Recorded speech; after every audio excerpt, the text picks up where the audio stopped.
সুপ্রিয় দর্শক, আসসালামু আলাইকুম। নিউজ 24 এর রাতের সংবাদে আপনাদের সবাইকে স্বাগতম। প্রথমেই জানিয়ে দিচ্ছি সংবাদ শিরোনাম। আদালতে এসে চকলেট খেতে চাইলেন সাবেক শিল্প প্রতিমন্ত্রী।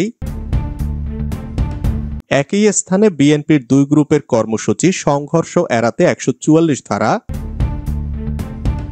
জামায়াত ইসলামী আন্দোলনের ঐক্য নিয়ে নজরুল বললেন আলহামদুলিল্লাহ। রাজনীতিতে আমাদের কোণঠাসা করতে চাচ্ছে সরকার, অভিযোগ জিএম কাদেরের। বিজিবি বিএসএফ এর সেক্টর কমান্ডার পর্যায়ে বৈঠক, 4 বিষয়ে ঐক্যমত্য। পরবর্তী 20 বছর দেশের রাজনীতিতে তরুণদের প্রভাব অব্যাহত থাকবে। আওয়ামী লীগকে আমরা তৃতীয়বার গণহত্যার সুযোগ দেব না, মন্তব্য রাশেদ খানের। এতক্ষণ শুনছিলেন সংবাদ শিরোনাম। পুরো খবর পেতে ভিডিওটি শেষ পর্যন্ত দেখুন। সর্বশেষ সংবাদ পেতে চ্যানেলটি সাবস্ক্রাইব করুন। এবার বিস্তারিত। আদালতে এসে চকলেট খেতে চাইলেন সাবেক শিল্প প্রতিমন্ত্রী। মিরপুর থানার পৃথক 2 হত্যা মামলায় নতুন করে গ্রেফতার দেখানো হয়েছে সাবেক শিল্প প্রতিমন্ত্রী কামাল আহমেদ মজুমদারকে। আজ তাকে আদালতে আনা হলে তিনি চকলেট খেতে চান। একটি ব্যাগে করে চকলেট দেওয়াও হয়েছে তাকে, তবে বাইরে থেকে খাবার দেওয়ার আদালতে অনুমতি নেই বলছে রাষ্ট্রপক্ষ। আজ বুধবার সকালে কামাল আহমেদ মজুমদার সহ সাবেক বিভিন্ন এমপি মন্ত্রী আসামিদের কারাগার থেকে আদালতে হাজির করে হাজতখানায় রাখা হয়।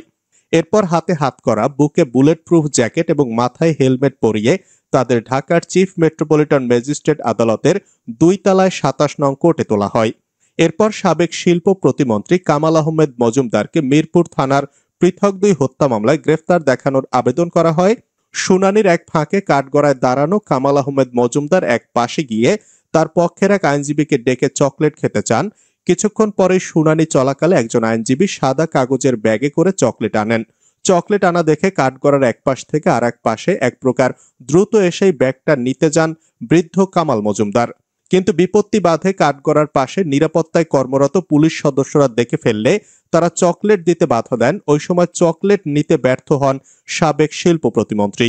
এরপর শুনানি শেষে ঢাকার মেট্রোপলিটন ম্যাজিস্ট্রেট জিএম ফারহান ইশতিয়াকের আদালত কামাল আহমেদ মজুমদারকে মিরপুর থানার পৃথক 2 হত্যা মামলায় গ্রেফতার দেখানোর আবেদন মঞ্জুর করেন। এদিকে শুনানি শেষে পুনরায় হাজতখানায় নিয়ে যাবার সময় কামাল আহমেদ মজুমদারকে চকলেট দেওয়া হয়েছে বলে জানা গেছে।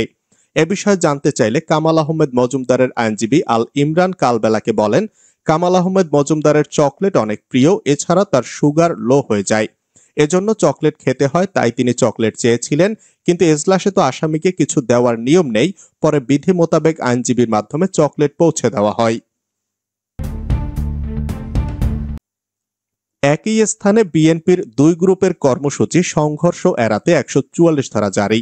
সাতক্ষীরার শ্যামনগরে একই স্থানে বিএনপির 2 গ্রুপের কর্মসূচি থাকায় অপ্রীতিকর পরিস্থিতি এড়াতে 144 ধারা জারি করেছে উপজেলা প্রশাসন।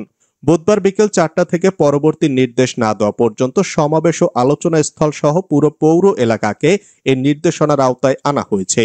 শ্যামনগর উপজেলা সহকারী কমিশনার মোসাম্মদ রনি খাতুন এ তথ্য নিশ্চিত করেন। জানা গেছে, বুধবার বিকেলে শ্যামনগর সদরের এমএম প্লাজার পাশে কৃষক দলের কার্যালয়ের সামনে উপজেলা ও পৌর বিএনপির আনন্দ মিছিলের সঙ্গে সমাবেশের ঘোষণা দেয় বিএনপির একাংশ। অন্যদিকে দলটির আরেক অংশ একই সময় ওই স্থানে রাষ্ট্র কাঠামো মেরামতের 31 দফার কর্মশালা ও লিফলেট বিতরণের প্রস্তুতি নেয়। তবে উদ্ভূত পরিস্থিতিতে কোনো পক্ষকেই কর্মসূচি পালন করতে দেওয়া হয়নি। উভয় পক্ষ একই স্থানে ও সময়ে সম্মেলন কিংবা আলোচনা সভা আয়োজন করলে ওই স্থান ও আশপাশের সাধারণ জনগণের নিরাপত্তা বিঘ্নিত হতে পারে এবং আইন শৃঙ্খলা পরিস্থিতির অবনতি ঘটতে পারে। তাই শ্যামনগর পৌরসভা এলাকায় উপজেলা নির্বাহী কর্মকর্তা ও নির্বাহী ম্যাজিস্ট্রেট মোসাম্মদ রনি খাতুন 144 ধারা জারি করেন। জামায়াত ইসলামী আন্দোলনের ঐক্য নিয়ে নজরুল বললেন আলহামদুলিল্লাহ। ইসলামী আন্দোলন বাংলাদেশের আমির চরমোনাইয়ের পীর মোহাম্মদ রেজাউল করিমের সঙ্গে মঙ্গলবার সাক্ষাৎ করেছেন জামায়াত ইসলামীর আমির ডাক্তার শফিকুর রহমান। বৈঠক শেষে গণমাধ্যমের মুখোমুখি আগামী নির্বাচন নিয়ে ঐক্যের প্রত্যাশাও করেন তারা। আজ বুধবার রাজধানীর গুলশানে বিএনপি চেয়ারপারসনের রাজনৈতিক কার্যালয়ে জাতীয় ঐক্য সহ বিভিন্ন বিষয়ে ঐক্যমত্য গড়তে বিএনপির শীর্ষ নেতৃত্বের সঙ্গে বৈঠক করেছেন খেলাফত মজলিসের নেতারা। বৈঠক শেষে ব্রিফিংয়ে বক্তব্য রাখেন বিএনপির স্থায়ী কমিটির সদস্য নজরুল ইসলাম খান। জামায়াত ইসলামী আন্দোলন বাংলাদেশের সম্ভাব্য ঐক্যের বিষয়ে দৃষ্টি আকর্ষণ করা হলে তিনি বলেন, আলহামদুলিল্লাহ ভালো। এই দুই দলের ঐক্যে বিএনপির কনসার্ন কিনা জানতে চাইলে নজরুল বলেন, এখানে কনসার্নের কিছু নাই। আপনি বাংলাদেশের যারাই রাজনীতি করেন তারাই রাজনীতিকে আরো এগিয়ে নিয়ে যাওয়ার জন্য যার সঙ্গে যার মতের মিল হবে তারা একসঙ্গে কাজ করার ব্যাপারে চিন্তা করতে পারেন, সিদ্ধান্ত নিতে পারেন। এটা নিয়ে কারো কোনো দুশ্চিন্তা থাকার তো কোনো কারণ নেই। রাজনীতিতে আমাদের কোণঠাসা করতে চাচ্ছে সরকার, অভিযোগ জিএম কাদেরের। অন্তর্বর্তীকালীন সরকার রাজনীতিতে জাতীয় পার্টিকে কোণঠাসা করতে চাচ্ছে বলে মন্তব্য করেছেন দলটির চেয়ারম্যান গোলাম মোহাম্মদ কাদের। তিনি বলেছেন, জাতীয় পার্টির সঙ্গে বৈষম্য শুরু হয়েছে, আমাদের স্বাভাবিক রাজনৈতিক কার্যক্রমে বাধা দেওয়া হচ্ছে, আমাদের নেতাকর্মীদের বিরুদ্ধে হয়রানিমূলক মামলা দেওয়া হচ্ছে। রাজনীতিতে আমাদের কোণঠাসা করতে চাচ্ছে সরকার, মনে হচ্ছে আমরা নব্য ফ্যাসিবাদের শিকার। বুধবার দুপুরে জাতীয় পার্টির চেয়ারম্যানের বনানী কার্যালয়ে নরসিংদী জেলা নেতাদের সঙ্গে মতবিনিময় সভায় প্রধান অতিথির বক্তব্যে তিনি এসব কথা বলেন। বিজিবি বিএসএফ এর সেক্টর কমান্ডার পর্যায়ে বৈঠক, 4 বিষয়ে ঐক্যমত্য। চাঁপাইনবাবগঞ্জ সীমান্তের 150 গজের মধ্যে কৃষক ছাড়া ভারতীয় ও বাংলাদেশিদের প্রবেশ নিষেধ সহ 4টি বিষয় সিদ্ধান্ত গ্রহণ করা হয়েছে। বুধবার সকালে সোনা মসজিদ বিওপির সম্মেলন কক্ষে বিজিবি বিএসএফ এর সেক্টর কমান্ডার পর্যায়ে সৌজন্য বৈঠকে এসব সিদ্ধান্ত নেওয়া হয়। সৌজন্য সাক্ষাতে বিজিবির পক্ষে নেতৃত্ব দেন Rajshahi sector commander colonel Mohammad Imran Ibne A Rouf এবং বিএসএফ এর পক্ষে নেতৃত্ব দেন মালদা সেক্টরের ডিআইজি অরুণ কুমার গৌতম। এ সময় উপস্থিত ছিলেন মহানন্দা 59 বিজিবি ব্যাটালিয়নের অধিনায়ক লেফটেন্যান্ট কর্নেল গোলাম কিবরিয়া ও স্টাফ অফিসাররা। অন্যদিকে 119 বিএসএফ ব্যাটালিয়নের অধিনায়ক সুরজ সিং ও বিএসএফ এর স্টাফ অফিসাররা। অতি বিপ্লবী চিন্তাভাবনা নিয়ে সমাজে অস্থিরতা সৃষ্টি কাম্য নয়, মন্তব্য মির্জা ফখরুলের। অতি বিপ্লবী কোনো চিন্তা ভাবনা নিয়ে সমাজে অস্থিরতা সৃষ্টি করা কারোর জন্য কাম্য নয় বলে মন্তব্য করেছেন বিএনপি মহাসচিব মির্জা ফখরুল ইসলাম আলমগীর। তিনি বলেন, হটকারিতা করা যাবে না, চরম একটা অবস্থা সৃষ্টি করা কোনোভাবেই কাম্য হবে না। অনেকে রোমান্টিসিজম বলেন, এটার মানে শুধু প্রেম নয়, এটা বিপ্লবের প্রতি প্রেম, অর্থাৎ এই মুহূর্তে আমি সব পাল্টে দেব, এই মুহূর্তে আমি সব দখল করব, অন্যায় রোধ করব, এটা হয় না, আপনাকে ধাপে ধাপে করতে হবে।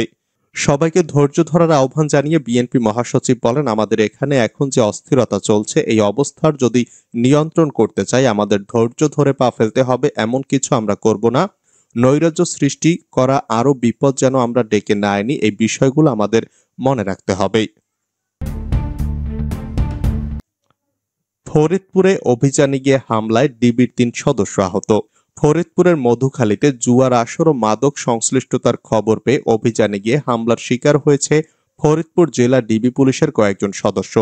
গতকাল মঙ্গলবার দিবাগত রাত 8:30টার দিকে উপজেলার ডুমাইন বাজার এলাকায় এ ঘটনা ঘটে। আহত পুলিশ সদস্যদের মধ্যে 3 জন ফরিদপুর মেডিকেল কলেজ হাসপাতালে চিকিৎসাধীন রয়েছেন, বাকিরা প্রাথমিক চিকিৎসা নিয়েছেন।